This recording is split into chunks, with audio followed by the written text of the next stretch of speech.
আসসালামু আলাইকুম, স্বাগত জানাচ্ছি আরটিভির সন্ধ্যার সংবাদে। শুরুটা সংবাদ জুড়ে আপনাদের সাথে রয়েছে আমরা দুজন, আমি নুসরাত সুজানা এবং আমি হাবিবা আফরোজ। প্রথমেই জানাবো দ্বাদশ জাতীয় সংসদ নির্বাচন প্রসঙ্গ।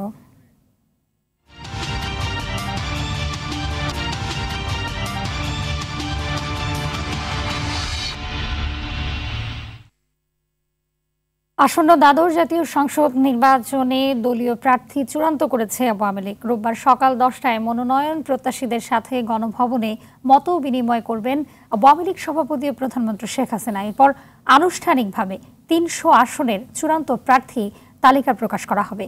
আওয়ামী লীগ জোটবদ্ধ না হয়ে এককভাবেই নির্বাচনে যাওয়ার কথা ভাবছে বলে জানিয়েছেন দলটির সাধারণ সম্পাদক ওবায়দুল কাদের।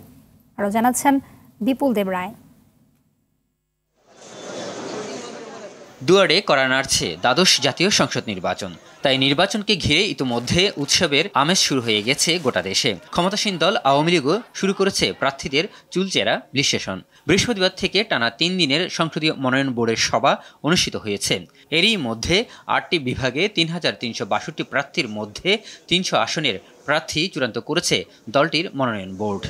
আমি সবার প্রারম্ভেই তবে কৌশলগত কারণে তালিকা প্রকাশ করা না হলেও গণভবনে মনোনয়ন প্রত্যাশীদের সঙ্গে আওয়ামী লীগ সভাপতি ও প্রধানমন্ত্রী শেখ হাসিনার মতবিনিময় সভা শেষে রবিবার আনুষ্ঠানিকভাবে 300 আসনের চূড়ান্ত প্রার্থী তালিকা প্রকাশ করা হবে। দলটির সাধারণ সম্পাদক ওবায়দুল কাদের বলেছেন, জনবিচ্ছিন্ন সংসদ সদস্যদের বাদ দিয়ে অপেক্ষাকৃত জনপ্রিয়দের জাতীয় সংসদ নির্বাচনের জন্য দলীয় প্রার্থী করা হয়েছে। কাকে দিলে আমাদের দল নির্বাচনে জনগণের কাছে অধিকতর গ্রহণযোগ্য। ওবায়দুল কাদের আরও বলেন, নির্বাচনকে কেন্দ্র করে বড় ধরনের জোটের প্রয়োজন বোধ করছে না আওয়ামী লীগ। পাশাপাশি 14 দলীয় জোটের আসন ভাগাভাগি নিয়ে এখনো কোনো সিদ্ধান্ত হয়নি বলে জানান তিনি। শরীরের আসলে আমাদের প্রয়োজন আছে কিনা,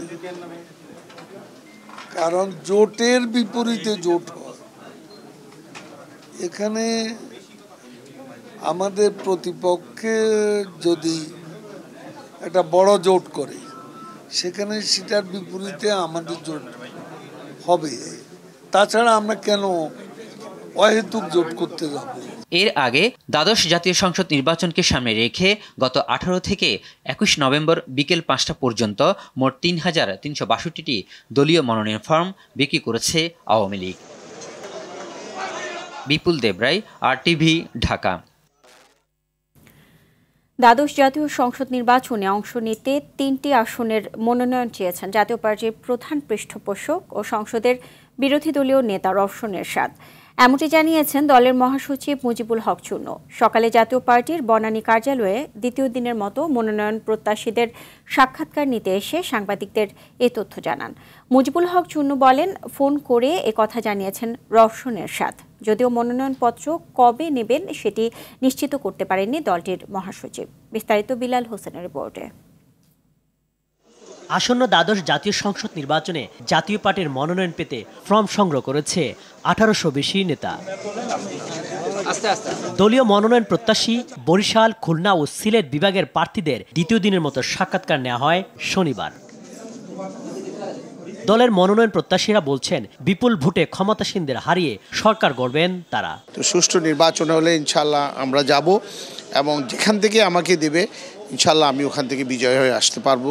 আমরা দেখতে চাই সরকার যে মুখে বলছে নির্বাচন সুষ্ঠু এবং নিরপেক্ষ হবে, সরকার সেদিকে যাচ্ছে কিনা। সুষ্ঠু নির্বাচন যদি হয় তাহলে আমরা জয়লাভ করার মতো আশাবাদী। এই জাতীয় পার্টির সাথে সম্পৃক্ত দল আমাকে ইনশাল্লাহ মনোনয়ন দেবে ইনশাল্লাহ। গ্রুপ একটাই, আমাদের মাননীয় চেয়ারম্যান জনাব GM কাদেরের আন্ডারে, ওনার নেতৃত্বে জাতীয় পার্টি। মনোনয়ন প্রত্যাশীদের সাক্ষাৎকার গ্রহণে অংশ নিয়ে দলটির মহাসচিব মুজিবুল হক চুন্নু বলেন, এখন আর দলের মধ্যে কোনো কোন্দল নেই। বেগমের সাথে গতকালকে আমার সঙ্গে ওনার আলাপ হয়েছে টেলিফোনে। উনি বলেছেন 3টা ফর্ম নেবেন, কিন্তু কালকে পর্যন্ত লোক আসে না। আজকে যদি ওনার লোক আসে, চেয়ারম্যান সাহেব বলছেন আসার সঙ্গে সঙ্গে আমরা ওনাকে ফর্ম, এবং উনি যে 3টা কথা বলছে 3টা ফর্মে আমরা দেবো। এটা উনি ওনার জন্য, ওনার ছেলের জন্য, এবং আরেকজন আছে ডাক্তার KR ইসলাম। তবে রওশন এরশাদ নির্বাচনে না এলে কি করবে জাতীয় পার্টি, এই প্রশ্ন করা হলে তার কোনো সদুত্তর দেননি এই রাজনীতিবিদ। প্রত্যেকটা রাজনৈতিক দলের আগে বলেছে নিজস্ব একটা কৌশল থাকে, আমরা আমাদের সেই কৌশল নিয়ে এগিয়ে যাচ্ছি। রোববার ঢাকা, চট্টগ্রাম, ময়মনসিংহ বিভাগের মনোনয়ন প্রত্যাশীদের সাক্ষাৎকার নেয়ার মধ্য দিয়ে শেষ হবে প্রার্থীদের সাক্ষাৎকার। বিল্লাল হোসেন, RTV, ঢাকা। পরজীবী রাজনৈতিক দল না, তৃণমূল বিএনপি নিজ পায়ে দাঁড়িয়ে নিজস্ব মার্কায় নির্বাচন করবে বলে জানান দলের মহাসচিব অ্যাডভোকেট তৈমুর আলম খন্দকার। ৩০০ আসনে প্রার্থী দেওয়ার পাশাপাশি জোট গঠনে প্রাধান্য দেওয়া হবে বলেও জানান তিনি। আরেক নতুন দল বাংলাদেশ জাতীয়তাবাদী আন্দোলনও ৩০০ প্রার্থী দেওয়ার প্রস্তুতি নিচ্ছে। তবে দল ও কর্মীদের স্বার্থে কিছু আসনে স্বতন্ত্র প্রার্থী দেওয়া হবে বলেও জানান দলটির মহাসচিব ডক্টর মোহাম্মদ শাহজাহান। দীপ্তচন্দ্র পালের রিপোর্ট। দ্বাদশ জাতীয় নির্বাচনকে সামনে রেখে আটঘাট বেঁধে নেমেছে নতুন দুই দল, তৃণমূল বিএনপি এবং বিএনএম। ৩০০ আসনে এককভাবে প্রার্থী দেওয়ার লক্ষ্য তাদের। তৃণমূল বিএনপির মহাসচিব জানান, নিজস্ব প্রতীক নিয়ে নির্বাচন করবেন তারা। আমরা সরকারকে এবার মোকাবেলা করবো ইনশাল্লাহ। ৩০০ আসনে প্রার্থী দেব, এর মধ্যে আমাদের নিজস্ব প্রার্থী থাকবে ম্যাক্সিমাম। জোটকেও আমরা কিছু স্পেস দেব। জোট আমাদের সাথে যারা আসছে, কয়েকটা দল আসছে, আমরা সবাইকে স্পেস দিতে পারতেছি না। এবার নির্বাচন প্রশ্নবিদ্ধ হলে সরকার ও নির্বাচন কমিশন বেকায়দায় পড়বে বলেও মন্তব্য করেন তিনি। যদি এইবার দেশে সুষ্ঠু নির্বাচন না হয়, নির্বাচন কমিশনের ইট জনগণ খুলে ফেলবে। বাংলাদেশের নির্বাচন কমিশনের কোনো প্রয়োজন হবে না। এই কারণে কোনো পদ থাকার প্রয়োজন নাই। আর সবচেয়ে বেশি সংকটে যিনি পড়বেন তিনি হলেন মাননীয় প্রধানমন্ত্রী। সরকার সহযোগিতা না করলে নির্বাচন কমিশনের কোনো ক্ষমতা নাই।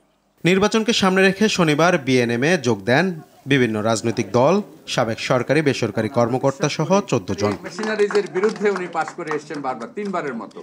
দলটির মহাসচিব জানান, এককভাবে নির্বাচনে যেতে চান তারা। আমরা জোটে যাব না, আমরা এককভাবে করব। বরং অনেকগুলো দল, অনেকগুলো জোট আমাদের কাছে অ্যাপিল করছেন যে আমাদের সাথে থাকার জন্য। কিন্তু আমাদের ক্রাইটেরিয়া হচ্ছে যে যেহেতু আমরা জোট করছি না, ওনারা যদি চান আমাদের দলে জয়েন করে ওনারা মনোনয়ন নেবেন। আমাদের বেশ কিছু ক্যান্ডিডেট স্বতন্ত্র প্রক্রিয়া যাচ্ছে এবং তারা সবাই পরে আমাদের দলে জয়েন করবেন। বিএনএমকে দেশের সবচেয়ে চৌকস সংগঠন দাবি করেন এর মহাসচিব। প্রভাবমুক্ত নির্বাচন হলে বড় জয়ের স্বপ্ন দেখেন নতুন সংগঠন বিএনএম। অন্যান্য মেশিনারিজ, ইনস্ট্রুমেন্টস, প্রশাসন এদেরকে যদি ইনভলভ করতে না পারেন। দীপ্তচন্দ্র পাল, RTV, ঢাকা। ৩০০ আসনে বিচার বিভাগীয় কর্মকর্তাদের দিয়ে অনুসন্ধান কমিটি গঠন করেছে নির্বাচন কমিশন। নির্বাচনে আচরণবিধি লঙ্ঘন হলে 3 দিনের মধ্যে নির্বাচন কমিশনকে রিপোর্ট করবেন তারা। এরই মধ্যে কার্যক্রম শুরু করেছেন কর্মকর্তারা। নির্বাচন কমিশনের যুগ্ম সচিব মোহাম্মদ মাহবুবার রহমান সরকার এসব কথা জানিয়েছেন। রাজধানীর আগারগাঁওয়ের নির্বাচন কমিশন ভবনে তিনি জানান, সোমবার থেকে 3 দিনের ট্রেনিংয়ে অংশ নেবেন বিচার বিভাগীয় কর্মকর্তারা। এছাড়াও নির্বাহী ম্যাজিস্ট্রেটদের নির্বাচনকালীন দায়িত্ব নিয়েও কথা বলেন যুগ্ম সচিব মাহবুবার রহমান সরকার।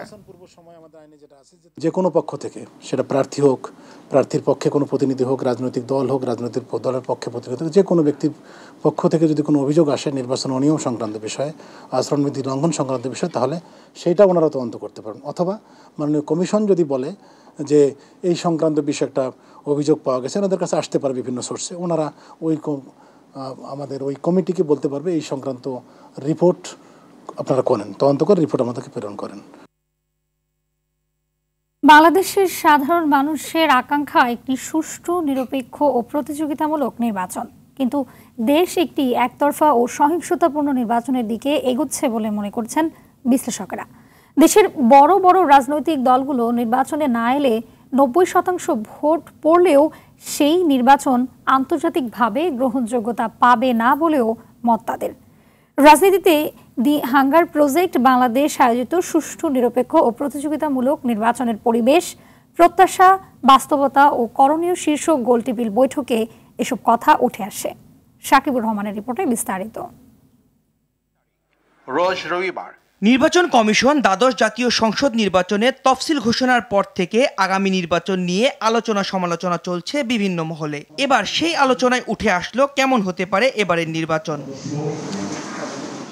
ঢাকা বিশ্ববিদ্যালয়ের শিক্ষক রোবায়েত ফেরদৌস মনে করেন, নির্বাচন সুষ্ঠু করতে সংলাপের কোনো বিকল্প নেই, কারণ এদেশে উন্নয়ন দিয়ে ভোট হবে না। সংলাপ যদি ফেল করে আবারও সংলাপ, বিশ্বাস করেন এর কোনো বিকল্প নাই। ডেমোক্রেটিক গভর্নমেন্টের সংলাপই আপনি করবেন না, সংলাপের সময় আমি মনে করি কখনোই শেষ হয়ে যায় না।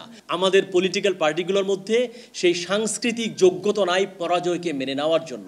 বর্তমান নির্বাচন নিয়ে বিশাল অনিশ্চয়তার কথা তুলে ধরে নির্বাচন পর্যবেক্ষক শারমিন মুর্শিদ বললেন, বাংলাদেশ এখনো গণতান্ত্রিক দেশ হয়ে উঠতে পারেনি। 52 বছরে কটা দিন আমরা গণতন্ত্র তথাকথিত প্র্যাকটিস করেছি আর কটা দিন আমরা প্র্যাকটিস করিনি, একটু হিসাব করে নেন, তাহলেই বুঝবেন যে বাংলাদেশ কোনোদিনও গণতন্ত্রের পথে হাঁটতেই পারেনি। আমি কি কোনোভাবে এই সরকারকে এই আত্মঘাতী ধারার থেকে সরিয়ে আনতে পারি?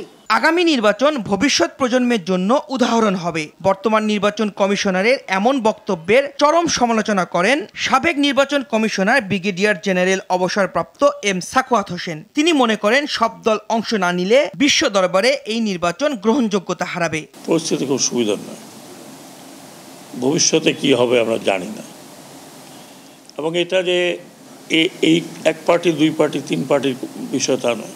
আমার মনে হয় যে আমরা একটা সত্যি একটা ইউনিক নির্বাচন দেখব, যেমন খুশি তেমন একটা নির্বাচন হবে।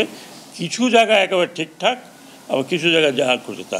সুশাসনের জন্য নাগরিক সুজন সম্পাদক বদিউল আলম মজুমদার বললেন, রাজনৈতিক দলগুলোর মধ্যে যদি সমঝোতা না হয় তবে সামনের দিনগুলো দেশ সাংঘর্ষিক পরিস্থিতির দিকে চলে যেতে পারে। দিনের আলোর মতো পরিষ্কার যে আমরা আবারও আরেকটা একতরফা নির্বাচনের দিকে যাচ্ছি।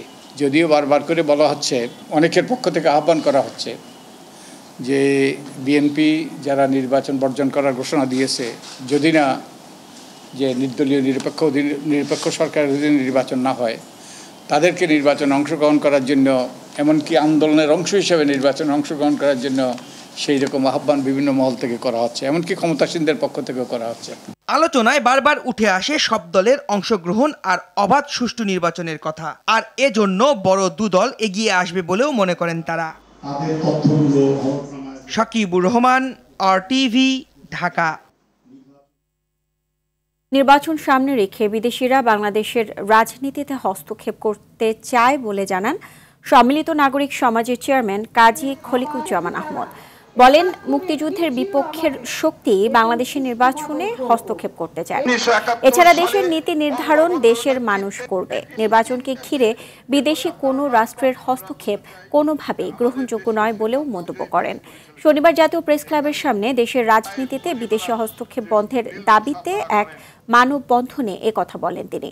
দেশের রাজনীতি নিয়ে বিদেশিরা কেন কথা বলবে এমন প্রশ্নও তোলেন এই বিশিষ্ট অর্থনীতিবিদ।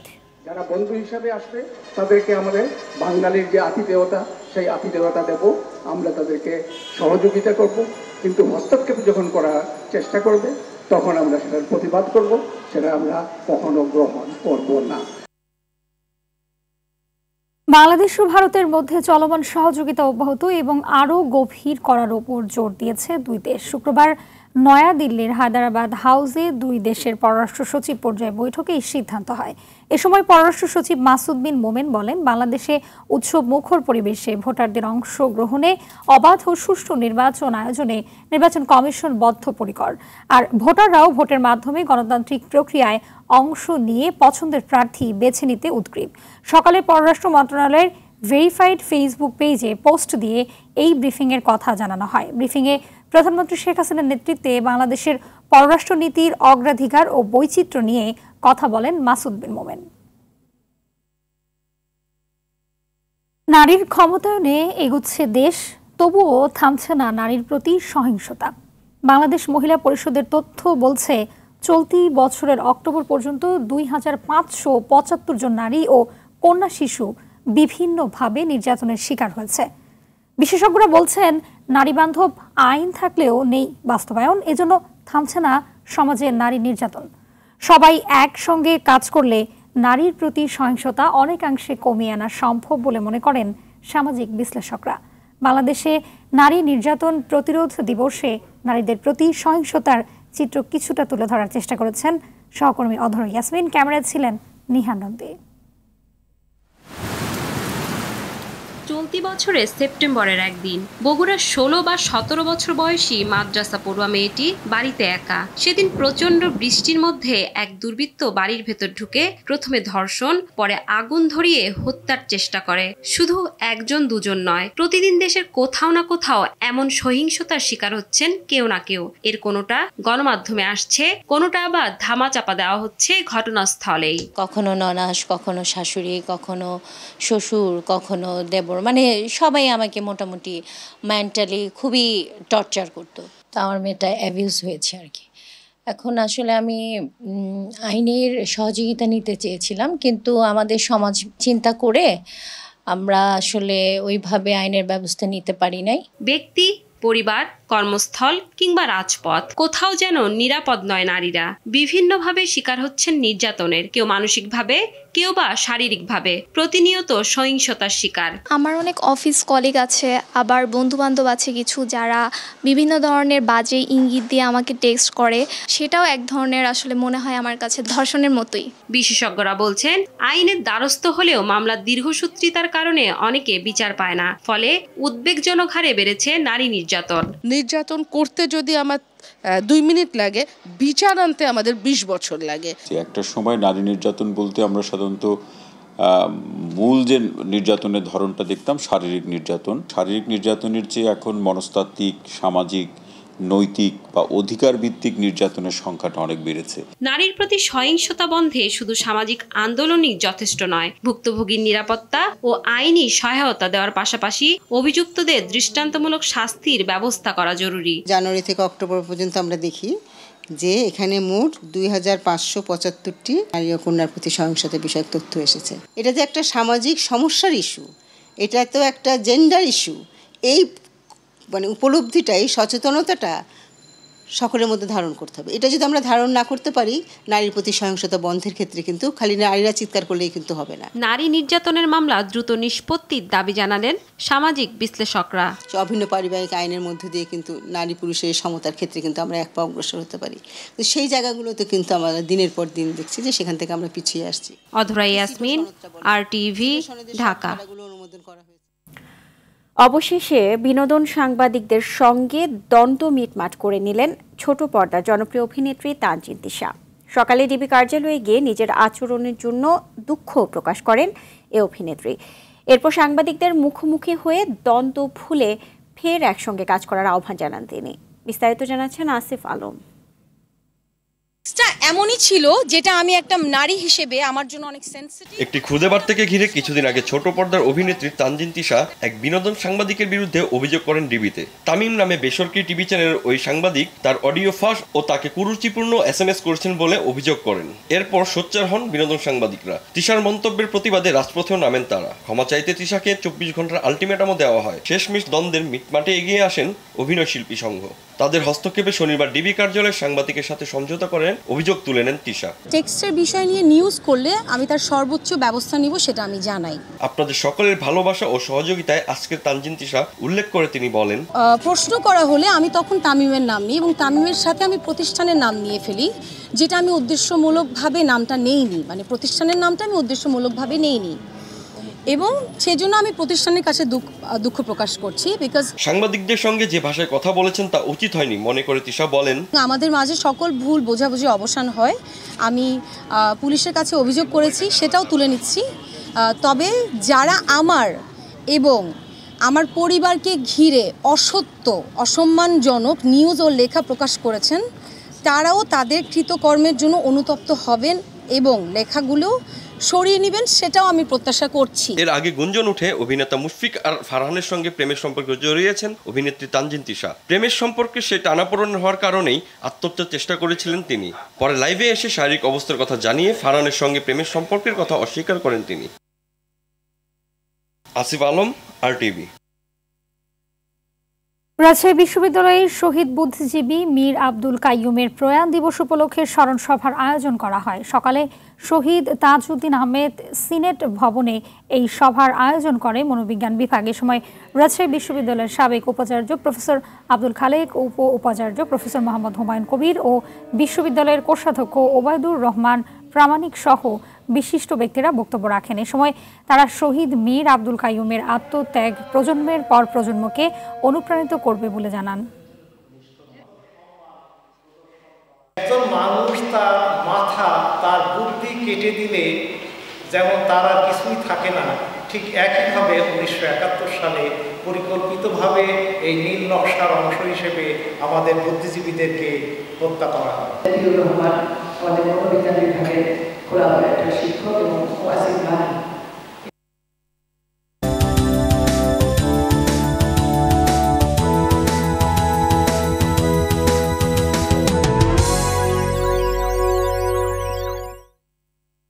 আইডিএলসি বদলে যাওয়া বাংলাদেশ প্রসঙ্গ।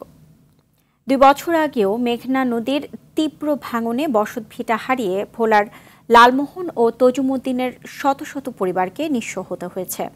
এরপর উপকূল রক্ষায় 1100 কোটি টাকার এক প্রকল্প স্বস্তি এনেছে নদীপাড়ে। শুধু রক্ষা বাঁধ নয়, সড়কপথের অভূতপূর্ব উন্নয়নে বদলে গেছে নদীবেষ্টিত এ জনপদ।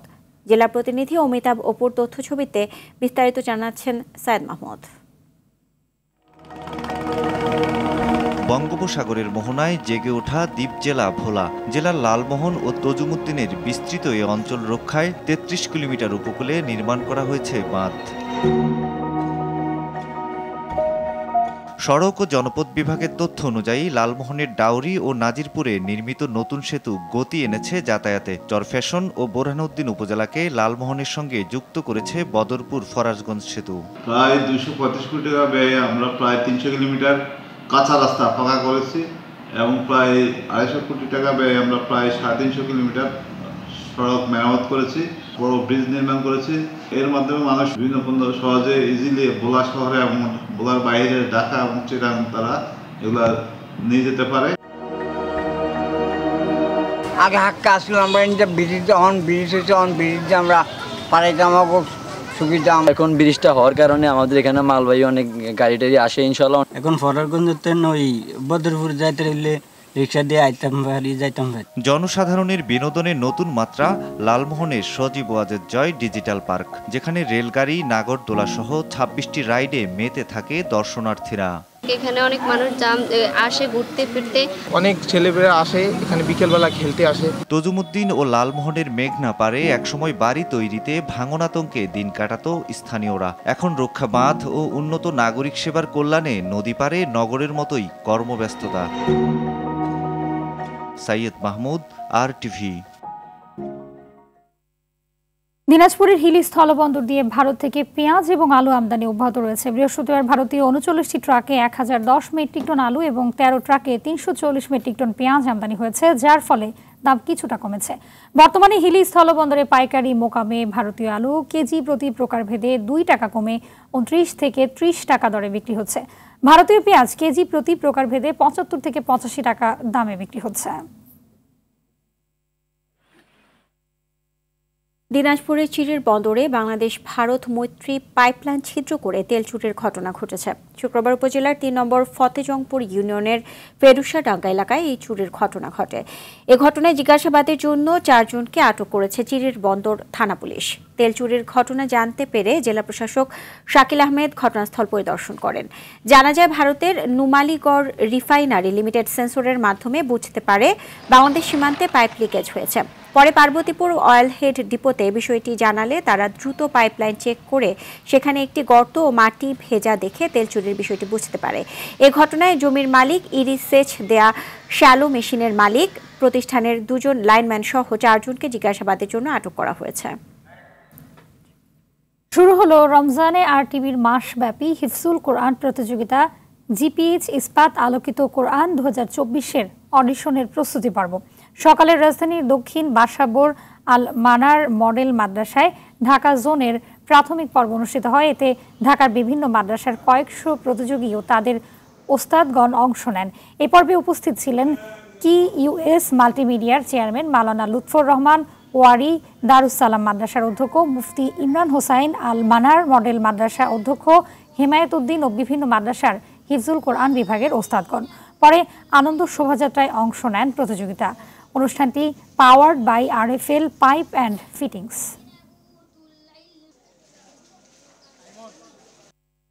বাচ্চা চুরি করে অনুতপ্ত হয়ে আবার নিজেই থানায় খবর পাঠিয়ে বাচ্চাকে ফেরত দিলেন এক নারী। পুলিশের ধারণা, আইন শৃঙ্খলা বাহিনীর তৎপরতা ও সামাজিক চাপে বাচ্চা ফেরত দিতে বাধ্য হয়েছেন ওই নারী। জিজ্ঞাসাবাদে বিস্তারিত জানা যাবে বলে জানিয়েছেন লালবাগ বিভাগের উপকমিশনার মোহাম্মদ জাফর হোসেন। 7 দিন পর হারানো 3 মাসের মেয়েকে খুঁজে পেয়ে আবেগে আপ্লুত পরিবার। বিস্তারিত সুমন তানভীরের প্রতিবেদনে।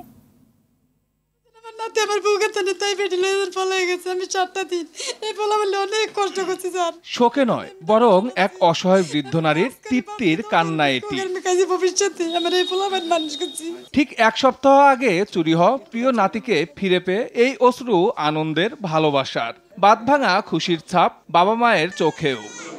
আমার সবাই বুঝ দেয়, তুমি টেনশন করো না, প্রিপারেশন করো না, তুমি খাও দাওয়া করো, তোমার নাতি আল্লাহ ইনশাল্লাহ পাইবা। গেল 19 নভেম্বর 3 মাসের শিশু সন্তানকে আল্ট্রাসাউন্ড করার জন্য পুরান ঢাকার মিটফোর্ড হাসপাতালে নিয়ে এলে হারিয়ে যায় 3 মাসের শিশুটি। পরে সিসিটিভি ফুটেজে দেখা যায় হাসপাতাল থেকে শিশুটিকে নিয়ে দ্রুত গতিতে বের হয়ে যাচ্ছে বোরকা পরিহিত এক নারী। আমার ওয়াইফ ছিল বাবু কোলে নিয়ে গেছিল, আমার শাশুড়ি কোলে দিয়ে তারপর গেছে সিরিয়াল ধরতে।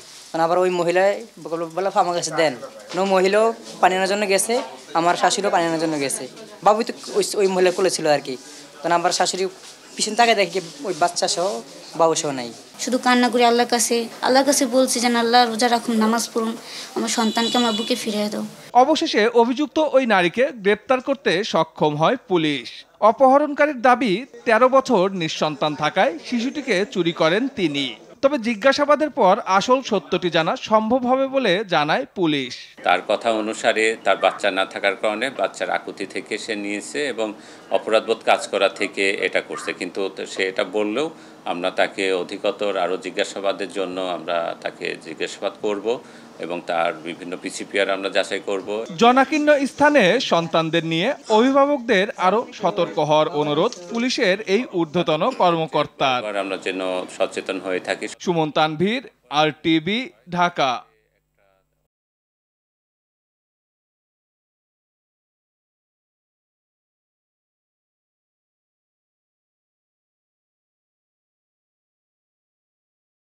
সময় ধরে ইসরায়েলের নির্বিচার হামলার পর শুক্রবার ফিলিস্তিনের গাজা উপত্যকায় 4 দিনের যুদ্ধবিরতি শুরু হয়েছে। যুদ্ধবিরতি চুক্তি অনুযায়ী 4 দিনে 50 ইসরায়েলি জিম্মিকে মুক্তি দেবে হামাস। চুক্তির শর্ত মেনে প্রথম দিন 13 ইসরায়েলি সহ 24 জনকে ছেড়ে দিয়েছে হামাস। আগামী 3 দিনে হামাসের কাছ থেকে ছাড়া পাবেন আরও 37 ইসরায়েলি। অপরদিকে 39 ফিলিস্তিনিকে মুক্তি দিয়েছে ইসরায়েল। এদিকে যুদ্ধবিরতিকে স্বাগত জানিয়েছে মার্কিন প্রেসিডেন্ট জো বাইডেন। যুদ্ধবিরতির মেয়াদ আরও বাড়বে আশা বাইডেনের। বিস্তারিত শাহাদাত শাওনের রিপোর্টে। বন্দি স্বজনদের ফিরে পেয়ে এভাবে উল্লাসে মেতে উঠে ফিলিস্তিনিরা। স্বজনদের কাছে পেয়ে যেন প্রাণ ফিরে পেলেন এসব মানুষ।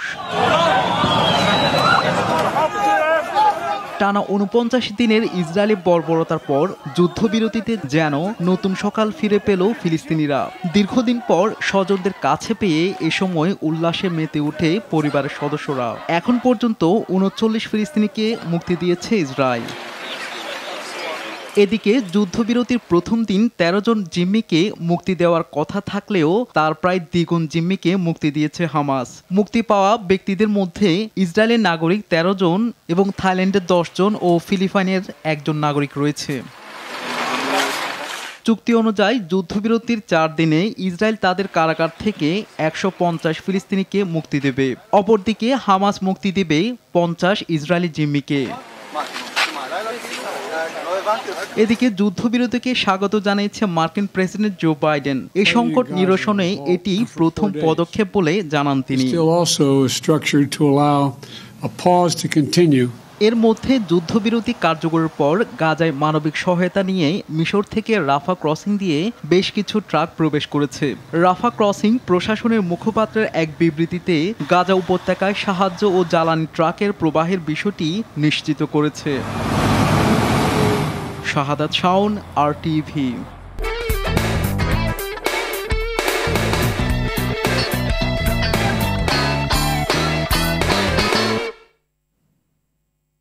এবার জানাবো খেলার খবর।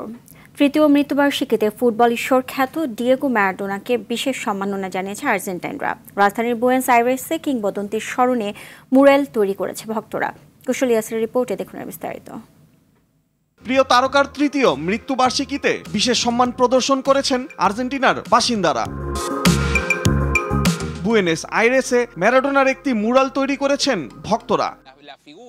বিশ্বকাপ জয়ী নয়, ম্যারাডোনার ব্যক্তিত্ব আমাদের দৈনন্দিন জীবনের একটি অংশ।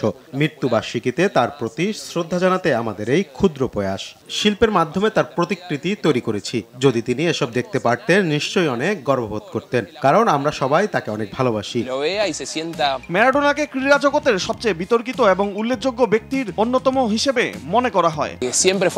ম্যারাডোনা সব রকম মানুষের জীবনের সঙ্গে যুক্ত ছিলেন। ধনী থেকে গরিব সমাজের সবার প্রতিনিধি ছিলেন। পিছিয়ে পড়া জনগোষ্ঠীর মুখে হাসি ফোটাতে সক্ষম হয়েছিলেন, তাই তো সবাই তাকে ভালোবাসে।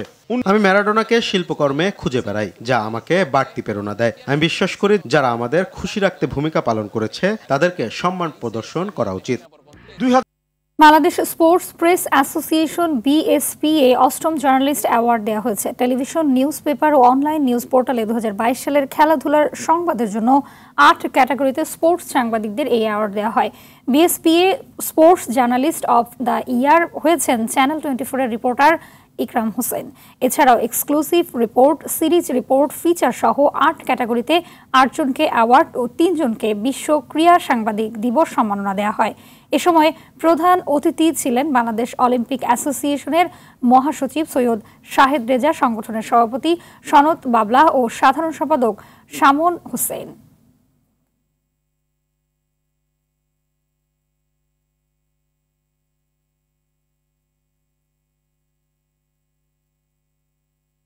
সন্ধ্যার সংবাদ এই পর্যন্তই। সবশেষ সংবাদ জানতে যে কোনো মোবাইল ফোন থেকে 2414 নাম্বার ডায়াল করুন। রাতে সংবাদ 11:15 দেখার আমন্ত্রণ রইল। এতক্ষণ সাথে থাকার জন্য ধন্যবাদ সবাইকে।